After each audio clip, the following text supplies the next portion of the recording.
నమస్తే, welcome to 4 Sides TV. Bulletin కు స్వాగతం. ముందుగా హెడ్లైన్స్. ప్రశాంతంగా ముగిసిన రెండో దశ పోలింగ్ 63.5% ఓటింగ్ నమోదైనట్లు ఈసీ వెల్లడి.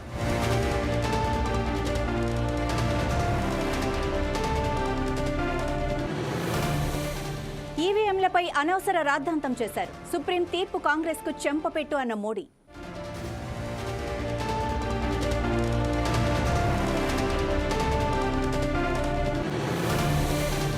ఎన్నికల వేళ మోడీ కపట నాటకాలు ఆడుతున్నారు. బీజేపీకి ఓటమి భయం పట్టుకుందన్న రాహుల్.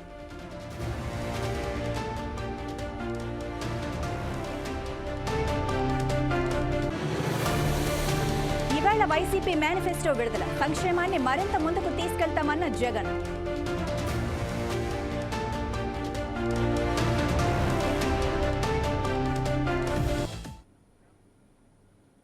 స్వల్ప చెదురుమదురు ఘటనలు మినహా సార్వత్రిక ఎన్నికల రెండో దశ పోలింగ్ శుక్రవారం ప్రశాంతంగా జరిగింది.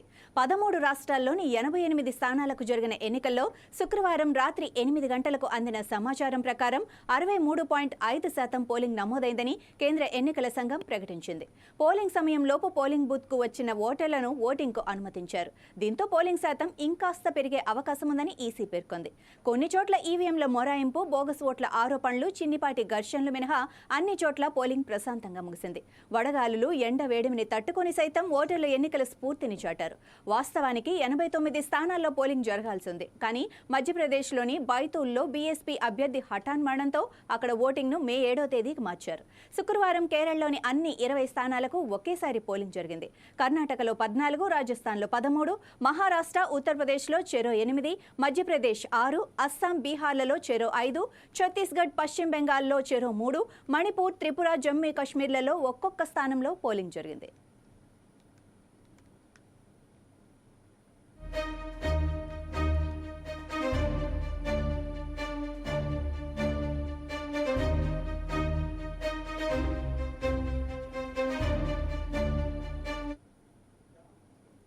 వ్యవస్థలో మార్పు తీసుకొచ్చిన వాటిని గుడ్డిగా వ్యతిరేకించరాదని సుప్రీంకోర్టు అభిప్రాయపడింది.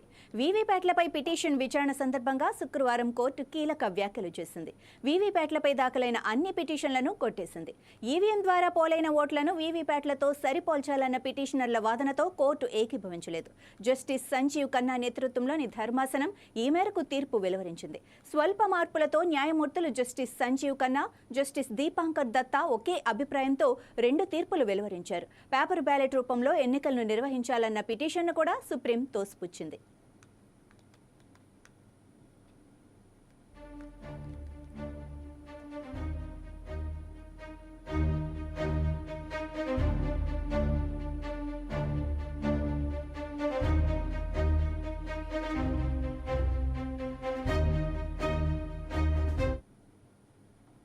ఎలక్ట్రానిక్ ఓటింగ్ యంత్రాలు, వీవీప్యాట్ స్లిప్పుల విషయంలో సుప్రీంకోర్టు ఇచ్చిన తీర్పును స్వాగతిస్తున్నానని ప్రధానమంత్రి నరేంద్ర మోడీ చెప్పారు.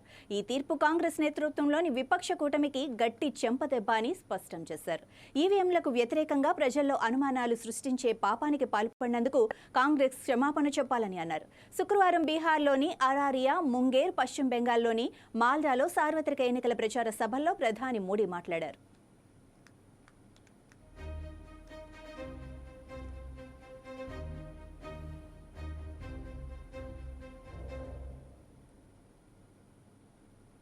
కపట నాటకాలతో ప్రచార వేదికను కన్నీటితో తడిపేస్తాడేమో అంటూ ప్రధాని మోడీపై రాహుల్ గాంధీ విమర్శల వర్షం కురిపించారు.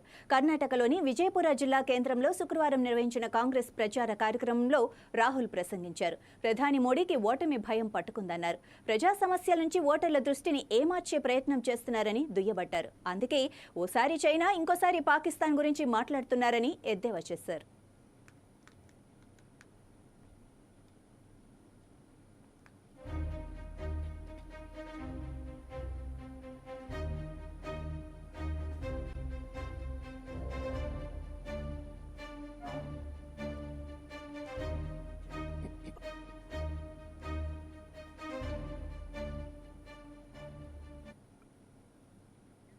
లోక్సభ అభ్యర్థులు దాఖలు చేసిన నామినేషన్ల పరిశీలన ప్రక్రియ శుక్రవారం రాత్రి ముగిసింది.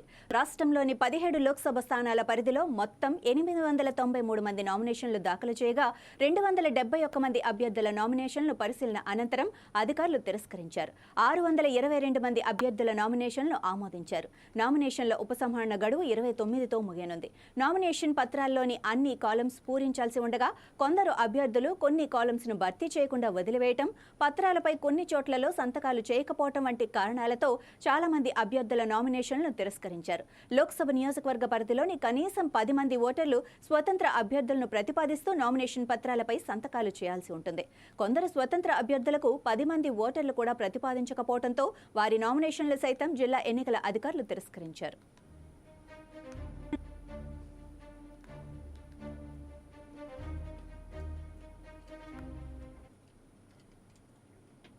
వైఎస్ఆర్సీపీ ఎన్నికల మేనిఫెస్టో ఇవాళ విడుదల కానుంది. పార్టీ అధ్యక్షుడు ముఖ్యమంత్రి వైఎస్ జగన్మోహన్ రెడ్డి మేనిఫెస్టోను ప్రకటిస్తారు. ప్రస్తుతం రాష్ట్రంలో లక్షల కుటుంబాలు తదుపరి టర్మ్లో కొనసాగించాలని పార్టీ నూతనంగా అభిప్రాయమైంది. ఈ మేరకు మేనిఫెస్టోలో ప్రకటన చేసే అవకాశం ఉందని తెలియవచ్చింది. ప్రస్తుతం పిల్లలను స్కూళ్లకు పంపించడానికి ఏ తల్లిదండ్రులు భయపడకుండా ప్రైవేట్ స్కూళ్లకు పంపినా కూడా వారి ఫీజులకు ఇబ్బంది కాకుండా ప్రభుత్వం అమ్మఒడిని అందిస్తోంది. దీంతో పిల్లలను స్కూళ్లలో చేర్చి చదివించే వారి సంఖ్య గణనీయంగా పెరిగింది. ఇది అక్షరాస్యత రేటుతో పాటు విద్యావంతుల సంఖ్యను గణనీయంగా పెంచనుంది. అలాగే నాణ్యమైన విద్యను అందించడానికి స్కూళ్లను సకల సౌకర్యాలతో తీర్చిదిద్దటంతో పాటు వారికి స్కూళ్లు తెరిచే నాటికే యూనిఫామ్, బూట్లతో పాటు పుస్తకాలన్నింటినీ కలిపి విద్యా కానుకగా అందిస్తున్నారు.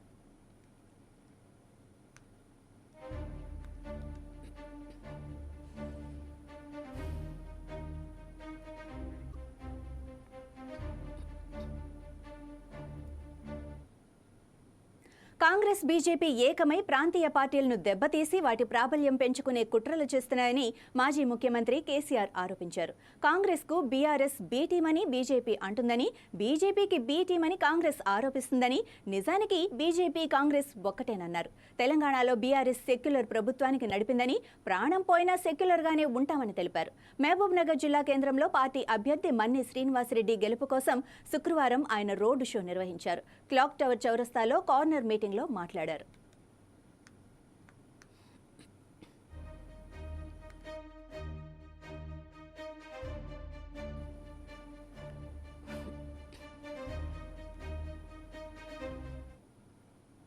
జీహెచ్ఎంసీ పరిధిలో బీసీ లేరా, వారు కార్పొరేటర్లు కావద్దా అని బీజేపీ రాష్ట్ర అధ్యక్షులు కేంద్ర మంత్రి జి కిషన్ రెడ్డి ప్రశ్నించారు.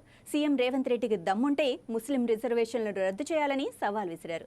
సిగ్గు లేకుండా ఓట్ల కోసం దగాకోరు రాజకీయాలు చేస్తున్నారని, దేశంలో కనుచూపు మేరల్లో కాంగ్రెస్ అధికారంలోకి వచ్చే అవకాశం లేదని స్పష్టం చేశారు. ఒకవేళ కాంగ్రెస్ అధికారంలోకి వస్తే దేశాన్ని ముంచటం ఖాయమన్నారు. తమది పక్కా లోకల్ పార్టీ అని, ఐఎన్సీ అంటేనే ఇటలీ నేషనల్ కాంగ్రెస్ అని విమర్శించారు. శుక్రవారం హైదరాబాద్లోని బీజేపీ రాష్ట్ర కార్యాలయంలో ఆయన మీడియాతో మాట్లాడారు. కాంగ్రెస్ నేతలు దిగజారి మాట్లాడుతున్నారన్నారు. బ్రిటిష్ ప్రతినిధిగా ఇటలీకి చెందిన సోనియా గాంధీని దేశంపై రుద్దే ప్రయత్నం చేస్తే బీజేపీ అడ్డుకున్నదని చెప్పారు. 50 సీట్లలో 31 సీట్లలో బీసీలకు అన్యాయం చేస్తున్నటువంటి కాంగ్రెస్ పార్టీ ఈరోజు రిజర్వేషన్స్ గురించి మాట్లాడే నైతిక హక్కు ఉందని అడుగుతా ఉన్నారు రేవంత్ రెడ్డికి. దమ్ము ధైర్యం ఉంటే, రాజ్యాంగం మీద నమ్మకం ఉంటే, బీసీలకు మేలు చేయాలనుకుంటే ఈ రిజర్వేషన్స్ రద్దు చేయి, ముస్లిం రిజర్వేషన్స్ ఆ తర్వాత మాట్లాడు. మజ్లిస్ పార్టీ బీసీ సీట్లలో ముస్లింలకు ఇస్తుంది, బీఆర్ఎస్ పార్టీ బీసీ సీట్లలో ముస్లింలకు ఇస్తుంది. ఇంత భయంకరంగా పచ్చిగా బీసీ సామాజిక వర్గాలతో ఆటలాడుతూ, అనగదొక్కుతూ, అన్యాయం చేస్తూ ఈరోజు రాజ్యాంగం గురించి ఒల్లెవేస్తున్నారు కాంగ్రెస్ పార్టీ నాయకులు. మీకు ఏనాడైనా రాజ్యాంగం మీద విశ్వాసం ఉందా? ఏమైనా రాజ్యాంగంలో చెప్పారా కుటుంబ పరిపాలన ఈ దేశంలో ఉండాలని? డాక్టర్ బాబాసాహెబ్ అంబేద్కర్ రాసిపోయాడా? నెహ్రూ తర్వాత కూతురు, కూతురు తర్వాత కొడుకు, కొడుకు తర్వాత ఇంకొకరు, ఇదే రాశారా రాజ్యాంగంలో బాబాసాహెబ్ అంబేద్కర్? జమ్మూ కాశ్మీర్లో ఆర్టికల్ 370 జిన్నా రాజ్యాంగం పెట్టాలని రాజ్యాంగంలో పొందుపరిచాడా డాక్టర్ బాబాసాహెబ్ అంబేద్కర్? సిగ్గు లేకుండా ఓట్ల కోసం దగాకోరు రాజకీయాలు చేస్తూ 73 సంవత్సరాల పాటు ఆర్టికల్ 370 జిన్నా రాజ్యాంగాన్ని ఈ దేశంలో జమ్మూ కాశ్మీర్ అమలు చేసి ఈ దేశంలో లక్షలాది కోట్ల రూపాయలు సెక్యూరిటీ పేరుతో ఖర్చు చేయడానికి కారణం కాంగ్రెస్ పార్టీ కాదా? ద్వంద్వ నీతి కాదా? విభజించు పాలిటిక్స్ కాదా? ఓటు బ్యాంకు రాజకీయాలు కాదా? కుహాన లౌకికవాదం కాదా? సూడో సెక్యులరిజం కాదా? మీరు మా పార్టీ గురించి మాట్లాడే నైతిక హక్కు ఉందా? మీది పక్కా ఇటలీ కాంగ్రెస్ పార్టీ. మీది కాంగ్రెస్ పార్టీ కాదు, మాది పక్కా లోకల్ పార్టీ. మాది భారతీయ జనతా పార్టీ పక్కా లోకల్ పార్టీ. ఈ దేశం కోసం, ఈ ప్రజల కోసం ప్రాణాలైనా ఇస్తాము, గతంలో ఇచ్చాము కూడా. 26 ఏళ్లు శ్రమిస్తే దక్కిన ఎంపీ సీటును 1984 నుంచి కాపాడుకుంటూ వస్తున్నామని మజ్లిస్ అధినేత హైదరాబాద్ ఎంపీ అభ్యర్థి అసదుద్దీన్ ఓవైసీ తెలిపారు. గోషామహల్ నియోజకవర్గం జిర్రా నటరాజ్ నగర్లో శుక్రవారం రాత్రి ఎన్నికల బహిరంగ సభలో ఆయన ప్రసంగించారు. మజ్లిస్ను ఓడించేందుకు మతతత్వ శక్తులు ఏకమై కుట్రలు చేస్తున్నాయన్నారు. ప్రధాని మోడీ 17 కోట్ల మంది ముస్లింలను చొరబాటుదారులంటూ అవమానపరిచారన్నారు. ముస్లింలు ఎక్కువ మంది సంతానాన్ని కంటున్నారని ప్రధాని దుష్ప్రచారానికి తెరలేపారన్నారు. వాస్తవానికి మోడీకి 6 సోదరులు, అమిత్ షాకు 6 సోదరిమణులు, ఆర్ఎస్ఎస్ ప్రముఖ 12 మంది సోదరిమణులు ఉన్నారన్నారు. 2070 నాటికి దేశంలో ముస్లింల జనాభా హిందువుల కంటే ఎక్కువ అవుతుందని ప్రజల్లో భయాందోళన సృష్టించే ప్రయత్నం చేస్తున్నారన్నారు. సభలో ఎమ్మెల్సీ మీర్జా రహ్మద్ బేగ్, కార్పొరేటర్ జాకీర్ బాక్రీ, మాజీ కార్పొరేటర్ సమ్మద్ వార్సి పాల్గొన్నారు.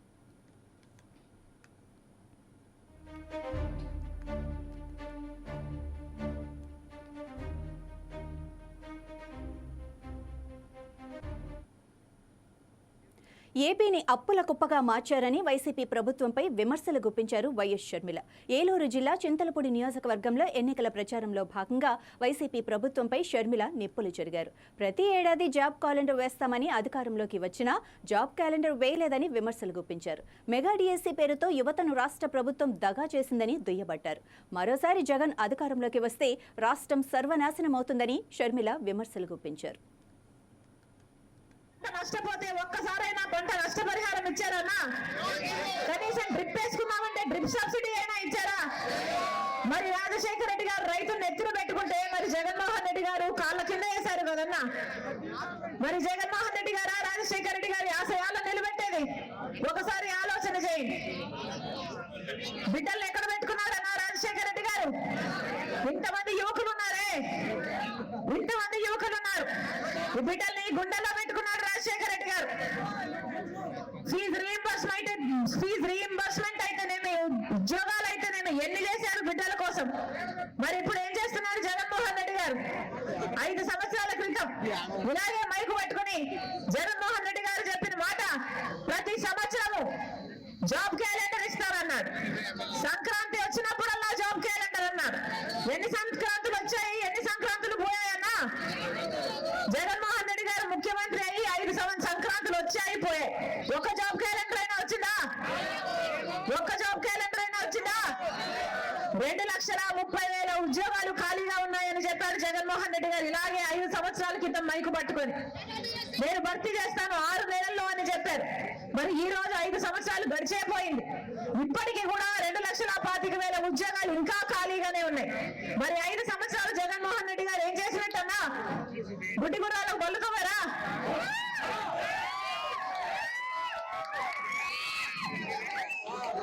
5 సంవత్సరాల క్రితం జగన్మోహన్ రెడ్డి గారు చెప్పిన మాట 23,000 టీచర్ ఉద్యోగాలు ఖాళీగా ఉన్నాయి. సిగ్గులేదా చంద్రబాబు? 7,000కే నోటిఫికేషన్లు ఇచ్చావు అని ఆ రోజు చంద్రబాబు తిట్టిపోశారు. మేము అధికారంలోకి వస్తే 23,000 టీచర్ ఉద్యోగాలను భర్తీ చేస్తానని చెప్పిన జగన్మోహన్ రెడ్డి గారు 5 సంవత్సరాలు అయిపోయింది. ఈ రోజు వరకు కూడా 23,000 ఉద్యోగాలు, టీచర్ ఉద్యోగాలు అలాగే ఖాళీగా ఉన్నాయి. 5 సంవత్సరాలు వాటి భర్తీ గురించి ఆలోచన చేయలేదు. ఇప్పుడు ఇక ఎలక్షన్లు వచ్చాయి, 2 నెలలు ఉందనగా ఇప్పుడు 6,000తో ఒక మెగా డిఎస్సీ ఇస్తానన్న వాడు దగా డిఎస్సీ ఇచ్చారు. కాంగ్రెస్ పార్టీ అధికారంలోకి వస్తే ప్రతి రైతుకు రుణమాఫీ చేస్తామని ధర్మవరం కాంగ్రెస్ పార్టీ అభ్యర్థి అశ్వథ్ నారాయణ అన్నారు. ఏపీకి ప్రత్యేక హోదా సంజీవని వంటిదని, ప్రత్యేక హోదా కాంగ్రెస్ పార్టీతోనే సాధ్యమని తెలిపారు. కేజీ నుంచి పీజీ వరకు ఉచిత విద్యను అందిస్తామని చెప్పారు. చేనేత వస్త్రాలపై జీఎస్టీ విధించిన ఎన్డీఏ ప్రభుత్వ నేతలని నడ్డి విరిచిందని మండిపడ్డారు. ఏపీ అభివృద్ధి కాంగ్రెస్ పార్టీతోనే సాధ్యమని అశ్వథ్ నారాయణ పేర్కొన్నారు. నేను ఓపెన్ ఛాలెంజ్ గా చెప్పేది రెండే పదాలు. జీఎస్టీని మినహాయింపు చేనేతలకు ఇవ్వగలిగితే, ఎంఎంఎస్సీ స్కీమ్ తొలగించగలిగితే, రెండోది ప్రత్యేక హోదా ఇవ్వగలిగితే నేను బరిలో నుంచి తప్పుకోవడానికి సిద్ధంగా ఉన్నాను. కోటలు బీటలు వేపుతాం, ఇంకోటి చేస్తాం అంటారు. వీడు ఇతను పోయి అతనితో అడ్జస్ట్మెంట్ చేసుకుంటాడు, అతనితో ఇతను అడ్జస్ట్మెంట్ చేసుకుంటారు. ధర్మవరం ప్రజలు తెలుసుకోవాల్సింది, ముఖ్యంగా తెలుసుకోవాల్సింది ఏంటంటే, ఇప్పుడు ఒక జిఎస్టీనే కడతాన్నారు, ఒక ట్యాక్సే కడతాన్నారు. బీజేపీ గెలిచిందంటే 3 ట్యాక్సులు కట్టాల్సి వస్తుంది. మా వాళ్ళు జయశ్రీ గారు కానీ, జయశ్రీ అక్క గారు కానీ, నగేష్ కానీ అందరూ పాపం కమలం అనుకొని ముడిచిపోయి ఆ పార్టీలో చేరిన. అది డేరా పువ్వు ఆయన, ఫైర్ లేదు దాంట్లో, ఆ ఫ్లవర్ లో ఫైర్ లేదు. ఆయన జాతీయ కార్యదర్శి అంటే ఈ 10 ఏళ్ళు ఏం చేశారు అంటే, జాతీయ కార్యదర్శి ఎమ్మెల్యే స్థాయిలో నిలబడితేనే ఆ పట్టణం అభివృద్ధి అవుతుందా? అంతేనా వాళ్ళ విషయము? ఈ 10 ఏళ్ళు ఏం చేశారు?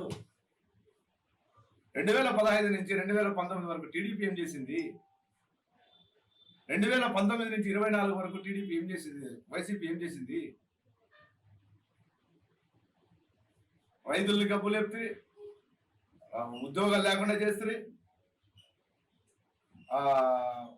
ముస్లింలు ఇబ్బంది పెడుతుంది, క్రిస్టియన్స్ ఇబ్బందులు పెడుతుంది, ఎస్సీ ఎస్టీలు ఇబ్బంది పెడుతుంది, వ్యాపార వర్గాలు. ఈ రోజు నిజంగా చెప్తున్నా, నేను నా అనుభవంతో చెప్తున్నా. నేను 2012 షోరూమ్ చేస్తే ఈ రోజు నాకు అంగడి లేకుండా వర్గము చాలా దయనీయ పరిస్థితిలో ఉంది.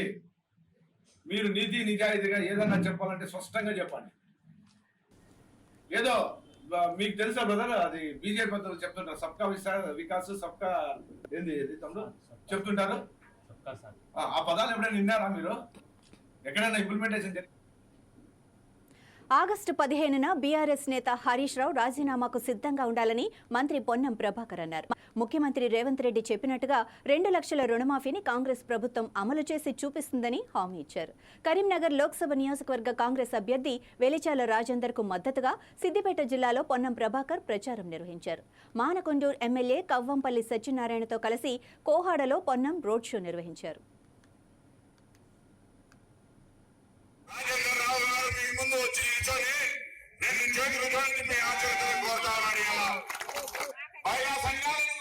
శక్తివంతం చేయాలి, ప్రతి మహిళను కూడా కోటీశ్వరాలు చేయాలి, అనేక రకాలుగా ఆర్థికంగా ఎదగాలని వాళ్ళందరూ కూడా వడ్డీ లేని రుణం వాళ్ళ ఖాతాల తమేసింది ప్రభుత్వం.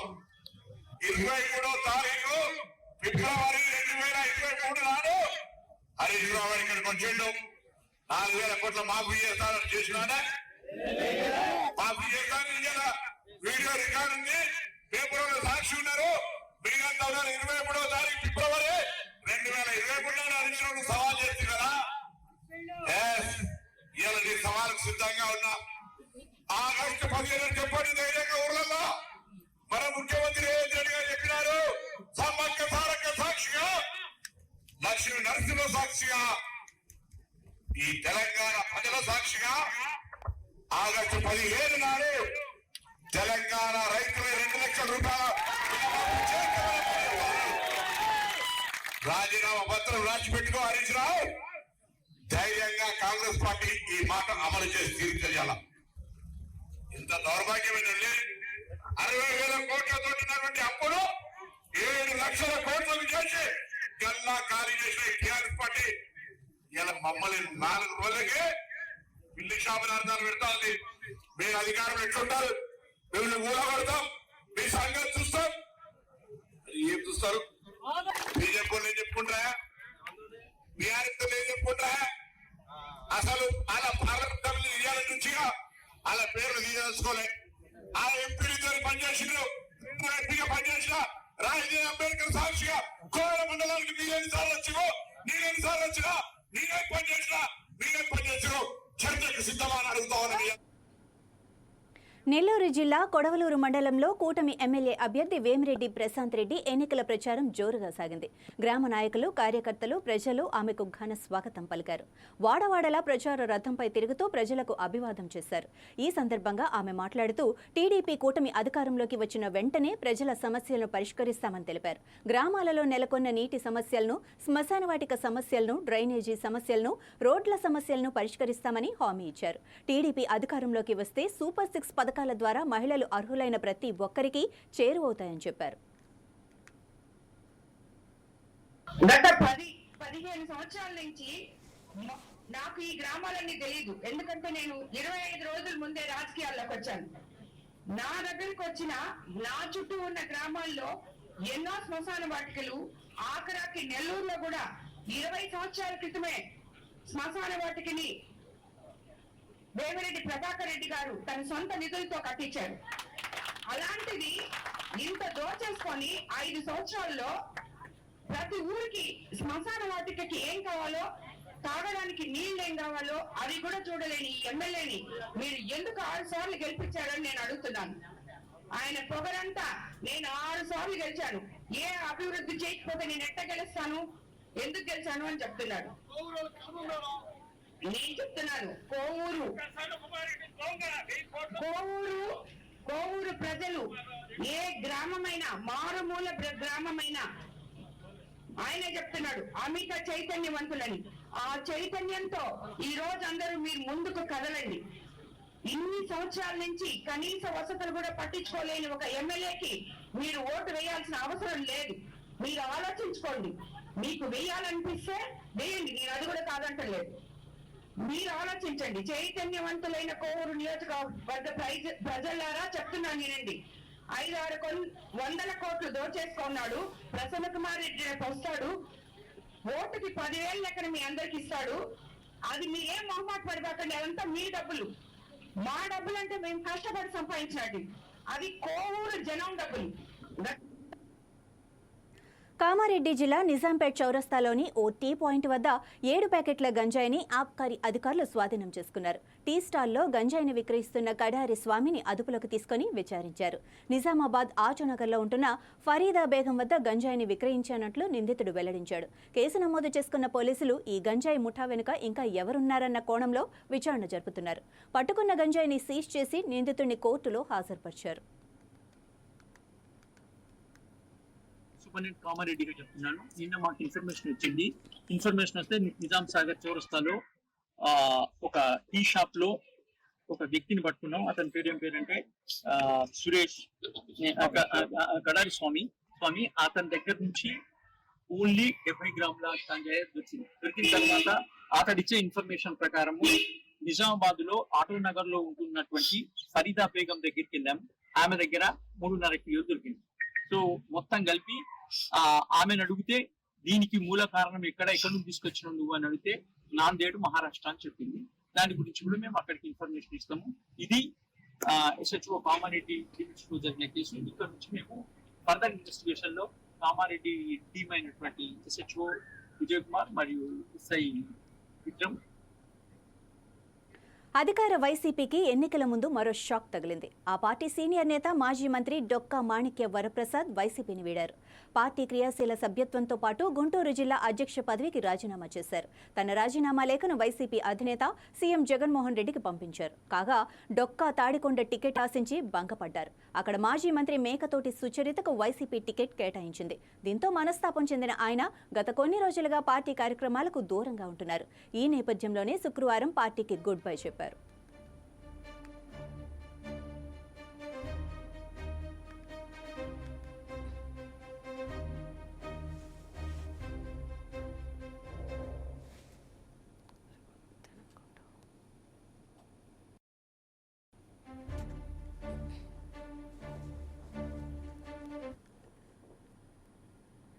రాష్ట్రంలోని యువ ఓటర్లలో చైతన్యం తీసుకొచ్చేందుకు తెలుగుదేశం పార్టీ NRI విభాగం సరికొత్త విధానంలో ఎన్నికల ప్రచారం చేస్తున్నారు. మంగళగిరి తెలుగుదేశం జాతీయ కార్యాలయం నుంచి ఎన్రైస్ ఏపీ క్యాంపెయిన్ పేరుతో 25 ఎన్నికల ప్రచార వాహనాలను ఎన్ఆర్ఐ టీడీపీ విభాగం అధ్యక్షులు వేమూరి రవి జెండా ఊపి ప్రారంభించారు. మొత్తం 4 రీజియన్లలో 25 పార్లమెంటు వారీగా 175 నియోజకవర్గాలలో ఎన్రైస్ ఏపీ క్యాంపెయిన్ నిర్వహించనున్నారు. రాష్ట్రంలోని నిరుద్యోగులకు 1,00,000 ఉద్యోగాల వాగ్దానంతో యువతను మేల్కొల్పనున్నారు. నియోజకవర్గ ఎన్ఆర్ఐ విభాగం టీం ఎమ్మెల్యే అభ్యర్థులతో సమన్వయం చేసుకుని నియోజకవర్గంలో ఒకరోజు టీడీపీ ఎన్ఆర్ఐ సభ్యులు క్యాంపెయిన్ చేయనున్నారు. 5 ఏళ్ల చీకటి పాలనలో రాష్ట్రం ఎంత వెనుకబడిపోయిందో, రాష్ట్ర ప్రజలు ఏం కోల్పోయారో, యువత జీవితాలు భుగ్గిపాలు అవటానికి కారణమెవరో ఎన్రైస్ ఏపీ క్యాంపెయిన్ ద్వారా ప్రజలకు వివరించనున్నారు. ముందు చాలా ఎలక్షన్ చూసామండి, కానీ ఈసారి ఎలక్షన్లో లాగా తండోపతండాలుగా ఎన్ఆర్ఐలు ఇంతమంది రావడం, ఇంత యాక్టివ్గా క్యాంపెయిన్ చేయడం నేనైతే ఎప్పుడు చూడలేదు. ఇది ఎందుకు అంటే అందరికీ ఒకటే బాధ. ఆంధ్రప్రదేశ్ విడిపోయినప్పుడు మా అందరికీ చాలా గొప్పగా చెప్పుకునేవాళ్ళం, మాది one of the best states అవుతుంది ఇండియాలోని. ఒక 5 ఏళ్ళు మేము we all felt very proud. ఈ 5 సంవత్సరాల ప్రభుత్వ విధానాల వలన ఆ గొప్పగా చెప్పుకోవడానికి ఏమీ లేకుండా పోయింది మనకి. ఈరోజు ప్రోగ్రామ్ మన ఇది 1 వీక్ బ్యాక్ మనం ఎన్రీచ్ ఏపీ అన్నది ఎన్ఆర్ఎస్ ప్రోగ్రామ్ ఒకటి ground campaign kick of meeting conduct చేయడం జరిగిందండి. సో దానిలో వచ్చిన వాళ్ళందరినీ కూడా మేము ఒక 175 కాన్స్టిట్యున్సీస్కి వాళ్ళని ఈక్వల్గా డిస్ట్రిబ్యూట్ చేసి వాళ్ళందరినీ గ్రౌండ్ వర్క్ చేయమని చెప్పేసి పంపడం జరిగింది. సో అలాగే అసైన్మెంట్ లెటర్స్ అందరికీ కూడా ఏ కాన్స్టిట్యున్సీకి ఎవరు వర్క్ చేస్తున్నారు అన్నది కూడా అసైన్మెంట్ లెటర్స్ అన్ని ప్రిపేర్ చేసి చంద్రబాబు నాయుడు గారి ద్వారా బీఫామ్స్తో పాటు ఆ లెటర్స్ కూడా మన ఎమ్మెల్యే కంటెస్టెంట్స్కి అందజేయడం జరిగిందండి. సో ఇప్పుడు మనకి తెలుగుదేశం పార్టీ అనౌన్స్ చేసినట్టుగా 2 లక్షల ఉద్యోగాలు 1 లక్ష ఉద్యోగాలు ఇప్పించడానికి వరల్డ్ వైడ్గా కూడా ఎకానమీస్ చాలా చక్కగా ఓపెన్ అవుతున్నాయి. పర్టికులర్గా యూకే ఎకానమీ కానీ, జర్మనీ ఎకానమీ కానీ, ఆస్ట్రేలియా ఎకానమీ కానీ చక్కగా ఓపెన్ అయినాయి. అవన్నీ అవకాశాలు కూడా మనం అందిపుచ్చుకొని, మన యువత అందిపుచ్చుకొని వాటన్నిటిని కూడా ఉద్యోగ అవకాశాలు తీసుకోవాలని చెప్పంటే ప్రాపర్ ట్రైనింగ్ ఇక్కడ క్రియేట్ చేసి వాళ్ళందరికీ, యువతకు అందరికీ శిక్షణ ఇచ్చి వాళ్ళందరినీ వివిధ దేశాల్లో ఉద్యోగ అవకాశాలు కల్పించడానికి తెలుగుదేశం పార్టీ అట్లాగే ఎన్డీఏ కూటమి అధికారంలోకి రావాల్సిన అవసరం ఎంతైనా ఉంది. వాడు పెట్టిన కేసు కూడా ఏంటంటే మన ప్రచార వాహనాలకు పర్మిట్లు రెన్యూ చేసుకుంటూ ఉంటారు. ఒక ప్రచార వాహనానికి వచ్చిన దానికి రెన్యువల్ కాపీ మన చేతికి రాలేదు. ప్రాబ్లం అది. కాపీ లేక కాదు, అప్రూవల్ లేక కాదు, కాపీ మన చేతికి రాలేదు.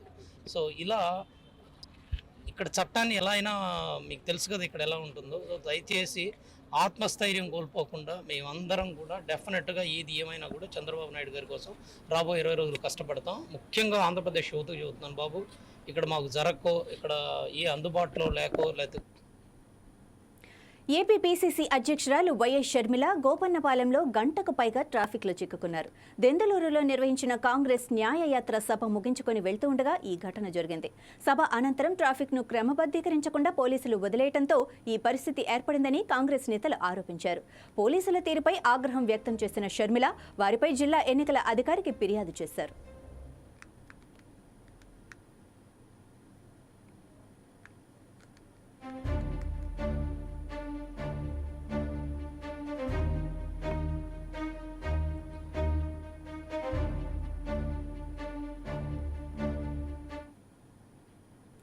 అమెరికాలోని పలు యూనివర్సిటీల్లో ఈ వారంలో పాలస్తీనా అనుకూల ప్రదర్శనలు, ఆందోళనలు ఉవ్వెత్తున సాగుతున్నాయి. గాజాపై ఇజ్రాయెల్ సాగిస్తున్న మారణ హోమాన్ని ఖండిస్తూ విద్యార్థి లోకం ఆందోళనలకు దిగింది. దీంతో పలుచోట క్యాంపెయిన్లను మూసివేసి వందల సంఖ్యలో విద్యార్థులను అరెస్టు చేశారు. వారిపై అణచివేత చర్యలకు దిగారు. ఈ అరెస్టులకు భయపడేది లేదని, ఆందోళనలు విరమించేది లేదని విద్యార్థి నాయకులు స్పష్టం చేశారు. న్యూయార్క్లోని కొలంబియా వర్సిటీలో గత వారం మొదలైన పాలస్తీనా అనుకూల ఆందోళనలు క్రమంగా అన్ని వర్సిటీల క్యాంపస్లకు విస్తరించాయి. దారుణమైన యాదు వ్యతిరేకతను కాలేజీ క్యాంపస్లో సహించేది లేదని అమెరికా అధ్యక్షుడు బైడెన్ హెచ్చరించారు. అయితే క్యాంపస్లో భావ వ్యక్తీకరణ స్వేచ్ఛ ఉంటుందని వైట్ హౌస్ తెలిపింది.